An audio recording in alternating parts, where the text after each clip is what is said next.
This is Shannon McCarthy from Keller Williams, and we are here shooting episode 1 of our new podcast series. And I'm here with Dave Huckans from Hometown Mortgage and Ashley Nagy from my team.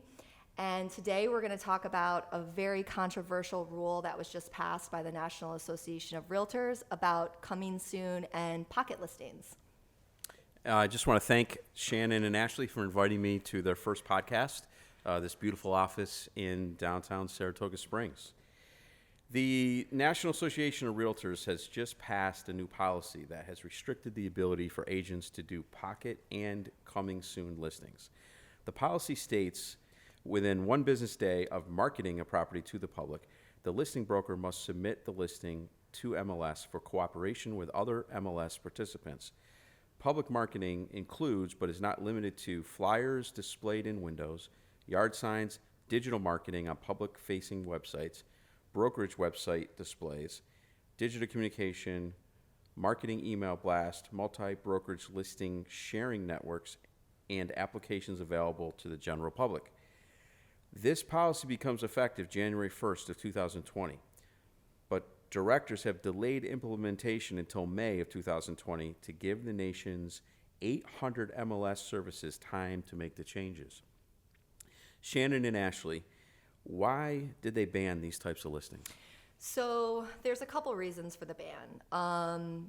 The first reason is that the MLSs and the National Association of Realtors feel that if agents are holding their listings back from the MLS, that they could potentially be creating a fair housing law issue. So basically what they're saying is that they're holding it back from potentially certain, segments of the market, and that's, not really fair to the general public. That's really one of the main reasons. Right, and the other thing is people are concerned that agents might be trying to do coming soon listings in a way to double side the deal and get both sides of the commission, where if they put a coming soon sign in the yard for a week, they want to get all the phone calls and hopefully get the buyer and the seller. So Shannon, what would be the purpose of a listing agent wanting to do a coming soon listing? Coming soon listings have been banned locally here in our area for a while, but we were, doing really well with coming soon marketing for our listings before they were banned here. We would basically have awesome outcomes for our sellers by, creating a marketing plan. Ashley, you can kind of explain a little bit more about what we would do around the coming soon. Sure, yeah. We were hired by a seller on the north side of downtown Saratoga. The property was going to be vacant. We came up with a price, a plan, declared it, staged it, and really tried to market it as quickly and as soon as possible across all social media, email blasts, talk to all the local agents, as many avenues as possible, canvass the neighborhood, talk to neighbors, say this is what we're doing, and we create a huge buzz around it. You get people talking, what's this property that's coming downtown Saratoga? Why would a seller not want their home on MLS right away? It really depends, right? I mean, there's lots of reasons why a seller, may not want their home on the MLS. Like, obviously, the whole coming soon thing is a way to, everybody wants what everybody wants. So there's sort of a level of, it being exclusive and this listing's not on the market yet. So it's creating all this sort of, buzz around the property, and they can't get into it right away. So then what you're doing is you're driving all the traffic to the open house. So to answer your question from a seller's perspective, it's like, they could list their house on a Monday and they could have, 3 or 4 showings every day. They've got kids, they've got pets, to have all of that disruption, isn't really a good use of their time. But if you hold the listing back and you say, okay, we're not going to have showings until a big open house, and then buyers come in and they're like, wow, look at all these people at this open house. Like, I better hurry up and make an offer. It really does create a way for the seller to be able to, have an efficient use of their time so they're not being bombarded by showings. You set up a big grand open house. They all come in at the same time. And like the example that Ashley's explaining, like we had, how many offers did we have? I mean, we had at least 3. It was one of our biggest open houses. I mean, when you have over 26 groups of people walking around, it wasn't a big house either. You can see that there's the interest and everybody wants what everyone else wants. So it really helps. it went into multiple offers. The seller got over asking price, and they were happy because we delivered that to them quickly. And on that deal, was the house sold by another agency? Yes. So why would other agents be against this ban? Well, I think that, again, they think that there are some agents out there that would really just prefer to, sell it themselves. Like, that's not really what the purpose of what we're trying to do is. We're trying to make the seller have as pain-free of a situation as possible. So basically what we're trying to do is, make it as simple as for you as a seller so that you're not disrupted, and, get you the most amount of money possible so that your life isn't disrupted. Other agents, may try to, cut other agents out of the deal, but that's not really what we're trying to do. We were really trying to get the most people in the house as possible so that we could get the best results for the seller. Right. And the controversy is about all of this is also protecting the consumer, but people are forgetting that the seller is also a consumer. And we really protect the best interests of our clients, if they're the seller or the buyer. So if it's our listing, we're fighting for them and doing whatever we can to get it sold. We're not doing anything wrong. I think it's interesting you mentioned our listing. I believe most consumers really don't understand MLS and how you cooperate with other agents. Mm-hmm. And that's something that is, an educational process. How do you cooperate with other agents?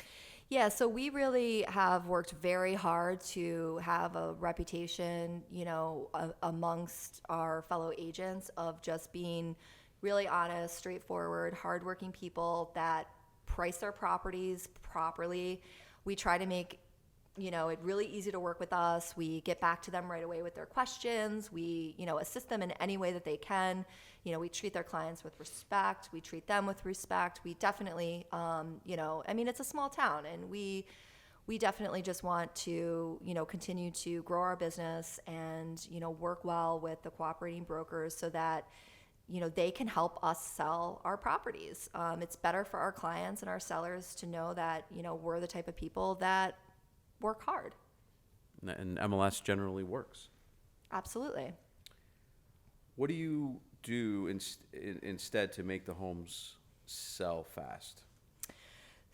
So, basically, obviously, the most important thing as a seller, what they really need to understand is pricing.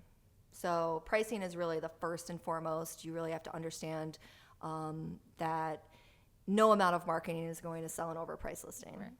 So, we really work hard to make sure that we understand the market. We're going out there, we're looking at, all the houses that come on the market locally, look at all the properties that have sold, how they compare to your home, and really try to help guide you on pricing. So that's really first and foremost. What do you think, Ashley? Yeah, and pricing is Shannon's strong suit.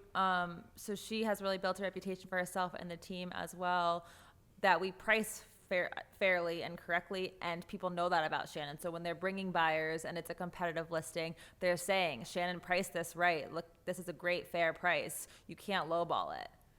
And that ends up being beneficial for the sellers. But if you're starting too high, she's right. No amount of marketing is going to save you from being overpriced.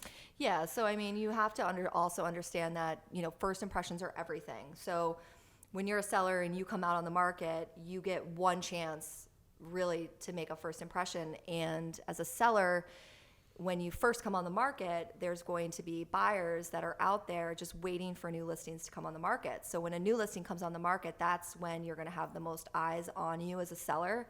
So you really need to make sure that your photography is great, your ad copy is well written. You need to make sure that, all of your information is filled in properly. You also have to make sure that your house is available to be shown. That's a big thing too. A lot of times, you have to, your availability and how you're going to be able to respond to showing requests is very important. So Shannon, what's the difference between a coming soon listing and a listing with a delayed showing period? Yeah, so basically, a coming soon listing is where somebody's doing some kind of marketing and they're basically not putting it on the MLS. So that could be someone that would be, posting on their social media, For an example, like we had a recent situation with our social media that was very controversial. We had a lot of comments on this post because, I was trying to sort of work around the coming soon rules, but also just kind of see, who was out there that was looking for this type of property that we were listing. Ashley, do you want to explain how this went down? Yeah, Shannon didn't give any specifics about the property, so we weren't violating anything. She just said, I have a property coming in this price range near downtown Saratoga. Didn't give an address, anything, posted on her Facebook. Someone found out, leaked it to the MLS, whatever. They contacted her, said she's violating these rules. She posted about it, and I got over 100 comments on her Facebook. So you're creating buzz. I mean, she's trying to do whatever she can to get a house sold for her seller. She's working for the seller. Negative buzz still sells. It got, again, sold in 7 days, full ask price. Yeah, and like in this situation, what I was really trying to do was to kind of use social media as a way to kind of like crowdsource sort of, like let's find a buyer for this listing. So, and I knew that I couldn't really post any pictures about the house or any details about the house, but what I was really trying to do was, again, I wasn't trying a double-sided deal. I was actually targeting other agents that follow our social media platforms and say, who are you working with right now that's looking for a home in downtown Saratoga that's priced in the mid-4s? I mean, it was just very, very, very simple. But of course, like Ashley said, I get turned into the board and then I get reprimanded about it. And it's like these bans can kind of really have an adverse effect in that way because, really what we're trying to do is promote our listing to a wide audience so that if somebody raises their hand on my social media post and says, actually, I'm working for a buyer, then I know that when I launch the listing, I can call them directly and say, hey, Ann, or hey, Michael, you remember how you said you had a buyer? I just posted this listing. Let me show it to you. So it's really kind of unfair that they're taking this technique away from us as agents. But, of course, there's always people that are going to abuse certain rules. It's okay, though. We'll work around it and still fight to get properties sold the best way possible for our clients. So if a buyer's agent is unavailable, will you show the listing to a buyer's agent's customer? I mean, we'll do what we have to do. Certainly we're going to respect those relationships. We're going to do what's best for our seller. And if it's best for our seller to get offers, like we will, we'll absolutely do what it takes for them to get exposure. Right. So is this type of listing banned currently in your local MLS? Yeah, so, NAR just passed this ban, which is obviously the organization that runs the National Association of Realtors. We have been banned for, I would say, probably over a year in terms of not being able to do any kind of coming soon or any kind of, marketing. I mean, I've even been flagged by like posting on Instagram. I posted a picture of a historical plaque. You know how old houses have those historical plaques.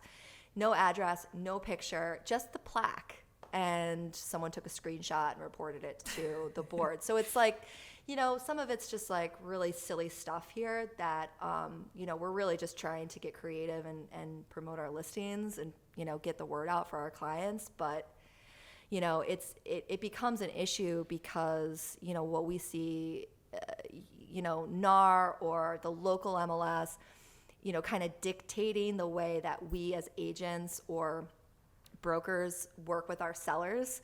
So they're kind of getting in the way of that. And, that seems to be a little bit, troublesome in terms of being able to have a consumer or a seller dictate how they want their property to be marketed. Well, I have to commend you for bringing this important topic out into the open. Thanks, Dave. Thanks for being here, Dave. And thanks, everyone, for listening. Like we said, this is our first podcast, so we'd love your feedback, even if it's negative. Let us know what we can do to get better. And please tag anyone you think might be interested in this, comment, or any questions, email, text us, anything. We'd love to hear it. Thank you so much. Thank you.